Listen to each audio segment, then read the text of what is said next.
Ipinakita ng DOTR, Department of Transportation, ang fabrication yard ng Metro Manila Subway Project sa Baliwag, Bulacan.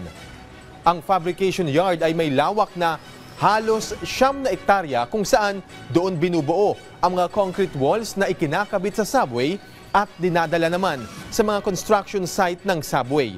Noong nakaraang buwan, nagsimula ang full capacity operations ng nasabing fabrication yard na nakakabuo ng 70 segment kada araw. Samantala, opisyal na pong napagdugtong ang huling span ng Balagtas at Bukawi Station ng North-South Commuter Railway Project.